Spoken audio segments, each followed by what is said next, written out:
All right, we're reviewing North Pole Patriots Oklahoma drill. Now, just to give you guys a background on this video, obviously, this is youth football. These kids can't be no older than fifth grade, probably 8 to 10-year-olds at the oldest.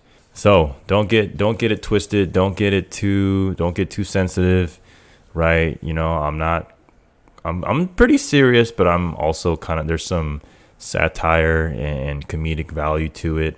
But just check out these coaches. I'm gonna play the audio. I'm gonna play the clip, but just check out old boy right here with the gray shirt with the long hair and the backwards hat. Man, check him out. And I'll kind of give you a little bit more context of what's going on, it seems like, in my opinion, in this video. All right, guys, it's called the Oklahoma drill. Okay? Oklahoma drill. This is the way it works. One person is going to be the running back right here. They're going to be on their back. The tackler is going to be Look at his over here. tattoos. So you saw his calf tattoos? The tackler is going to be over here. All right. Coach right here that's in the blue shirt got the leggings. So, these cones right here are here for a reason. Whoever is running the ball, you do not step outside of my cone. Do you understand me? What happens if you step out of my cone? Push up. Up, down. Okay? So when you're a running back, and I blow the whistle, this is the way it's going to look like. Oh, he's ready. Ooh. Boom. You understand me? Running back does not step out of these cones. Do you understand? Yeah, there's somewhere out in the country. You just look at him. This is somewhere out in the country. This is probably Georgia Tech. Scuba, Mississippi. Probably East Mississippi is probably like right behind those trees right there. This is somewhere out in the South. The guy's wearing a Georgia Bulldogs hat. Everyone's wearing Under Armour. So, yeah. So, now my turn. You know, we had this Big Belly over here kind of explained the drill. And he was basic. You know, my whole thing here is not to excoriate the coaches or to question anyone's philosophy or to just talk junk on people. But from what I saw, he explained the drill pretty basic, and that's how it went. Now, let's go more detailed. We don't know because the camera just started right here at this moment, and it's only 3 minutes, 50 seconds. But we can't help to think, but did they do any drills prior? To me, it seems like he's explaining this drill for the first time. So he's going to have everyone do it for the first time. Unless all these other kids played on different teams prior and they did a certain drill or they've been playing tackle for a long time. We don't know. But just by how he's explaining it, it seems like this is one of the first practices of whatever season this is, whether this is the fall or spring, and he's explaining everything as it's the first time. And I can't help to think, did he do any drills to help them work on their form or to help them kind of work their way up and do modified drills in order to get to the point where they would be doing this in the right way, so where they don't get out there and they're just looking like clowns? And I know they're kids. I'm not saying that they're bad, but if you don't have a plan or a script set up to work your way up to get the kids' bodies right, to get their movement patterns in the right places, then it's not going to really look good when you just try and put together a whole bunch of pieces with the glue that hasn't been able to dry, and then you just throw it out there and have it stand, and it didn't have any time to really gel and to really harden, right? Like, this is the same concept. The kids, it seems to me, didn't really have any practice. Even if they played pads for 3 years, if this is the start of the season, they're not playing football for 2 months, right? This is not the NFL. This is not any other league where they do off season. These kids haven't put on a pair of pads and a helmet for a very long time, and they're asked to do Oklahoma drill cold turkey right out the gate. Not a huge fan. They might have, but again, I don't know. This video just started the way it did, just right here. So I don't know how much they were doing. I don't know how much they were doing beforehand. But just from what I'm assuming, and just by looking at this guy's calf tattoos, it just seems like they didn't do that, and they're just going to get thrown right into the fire as 8-year-olds. And they had a 15-second demonstration with the coaches. So that's kind of what I'm assuming. Okay.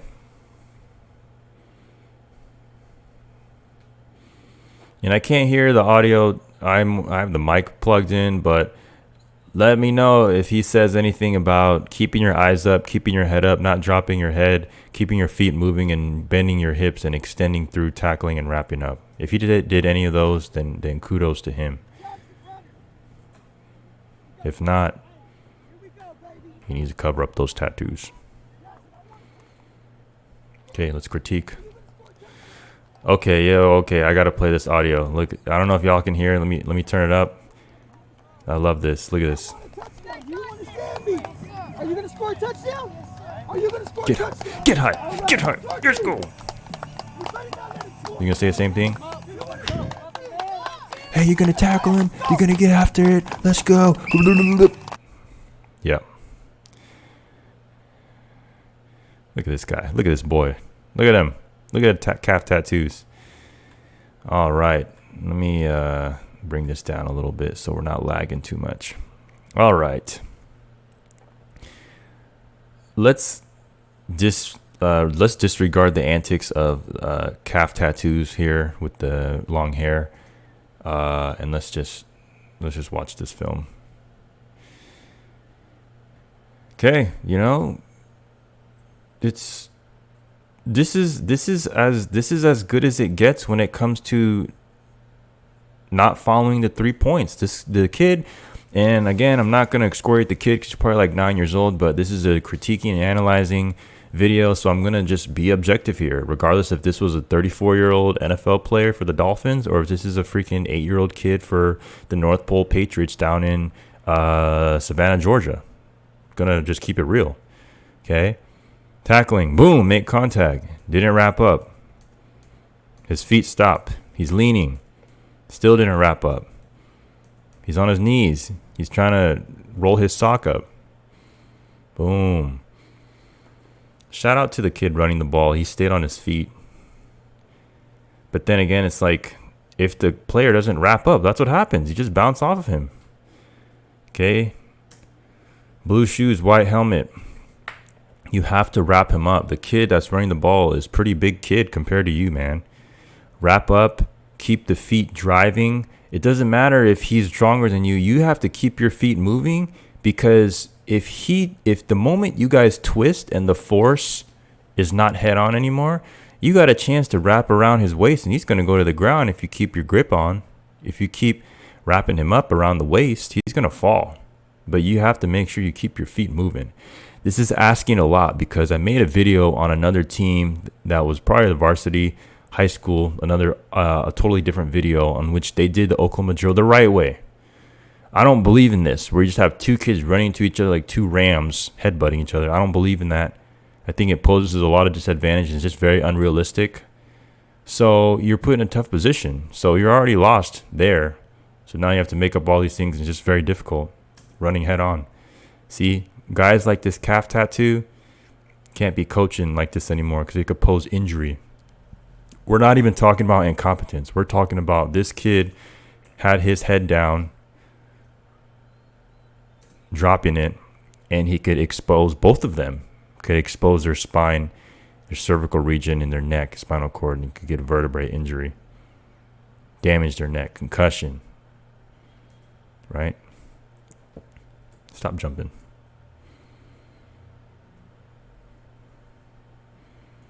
Where we at? Here we go.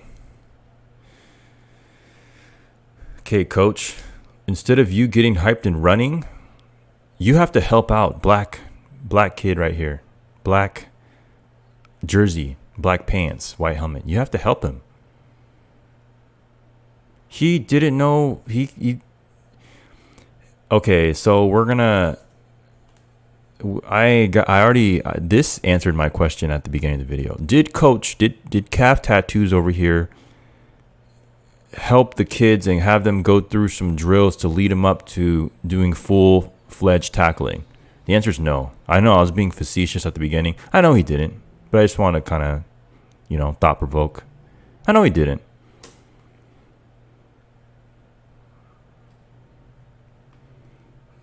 we're here with this reaction and his belly love handles going up and down, built like a bag of beef patties. He's out here, and what is in that hydro flask, huh? You may ask. What is in that drink, or that Gatorade, whatever that is? That it's probably alcohol. Anyway, coaches, we're here to get hyped and to watch players, these little kids, run through each other and potentially hurt themselves, just for our entertainment, like barbarians. That's what we're doing. We're not out here to help the kids get better, to develop, or do anything, because the parents pay money for this to happen. There's someone come tell me if there's a league out there that issues pads and has organized games and has all these liability waivers and all these stipulations with the kids' health. Someone come tell me if there's a league that's free that does that. Because last time I checked, this is not free. You pay a good lump of sum to have your kid come out and play. And to have them go through this and to not learn is a disservice to the kids and their family, and it's their time. You're wasting their time, honestly. Standing straight up, not low, trying to hit it with the shoulder, gets ran through. Probably this kid played a lot more than this other kid right here. Probably the runner has 2 more years of experience than this kid here, and you have them line up each other. No questions asked. No questions asked. Probably not even a consideration where, hey, let's try and match up Denny right here running the ball with someone that has the same experience as him, or another position that's maybe compatible with what he'll be doing in the game. Nope, we're just gonna watch him get ran over. Terrible. And he's hurt. Next rep. Can't get low, playing flag. Okay, not being able to run through. I get the discrepant. What is he saying? Let's turn the volume. What's he saying? Let's hear the coaching points. I want to hear what he's saying. I can't hear, but this is... Y'all got to tell me in the comments, because I'm filming this right now with the mic and I can't hear what he's saying. So, let's see.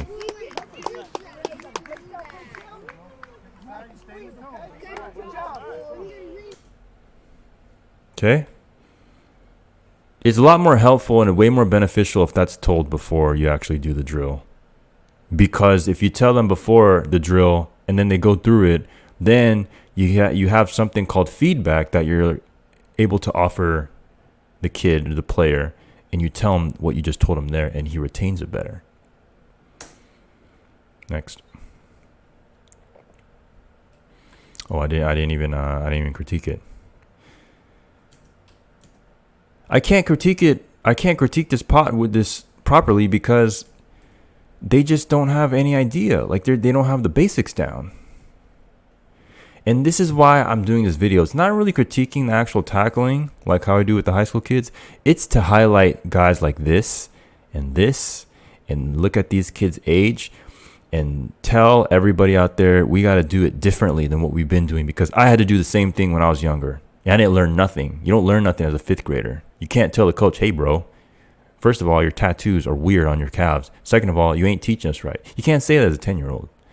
So I'm really highlighting y'all out there, or if parents that's watching this, or the kids of the parents that's watching this, or actually the kid themselves, make sure you're in a right system to where you're not getting your time wasted, because these habits will go on to when you're older because you're doing it all the time. And a lot of the times these coaches are doing these hitting drills 3 to 4 times a week, which doesn't make any sense. And it builds bad habits. And then they take credit for one kid that has a natural ability and talent, born with it, innate ability to do all the things to be a great player, and they take credit for it. And they're saying, oh, that was my product. No, the kid was just born that way. Or he just had help or coach from other trainers or their parents if they taught him the right way and did extra work with them. So that's why I'm doing this video.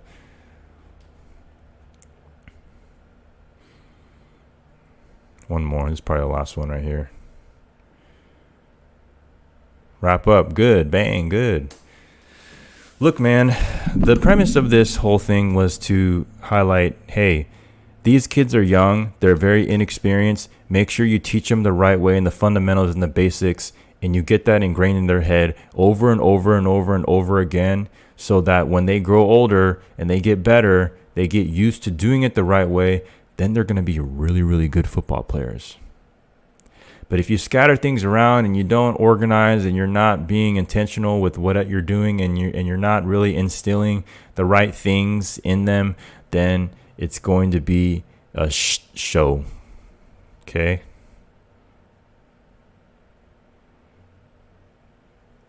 North Pole Patriots, Oklahoma drill. Kids watching, be safe, because when you're out there with these coaches as the parental guidance and the overseers of what's going on, you're in their control. Make sure you're being safe. You keep your head up. You wrap up. You run through. You be brave. You be courageous. Right? I know it's very hard as a child. You be courageous. You do your best. You wrap up. And make sure you're safe to live another play, because sometimes these coaches or these teams can put you in the wrong position, just screw things up for you. Not when they're a kid. You preserve them till they get older, to where they can take a little bit more punishment and able to take criticism and everything. When you instill everything the wrong way, man, those habits build a long way and they don't turn up very well. Thank you guys for watching. Comment down below what you want to see with the next video. I'll see you then, man. Peace.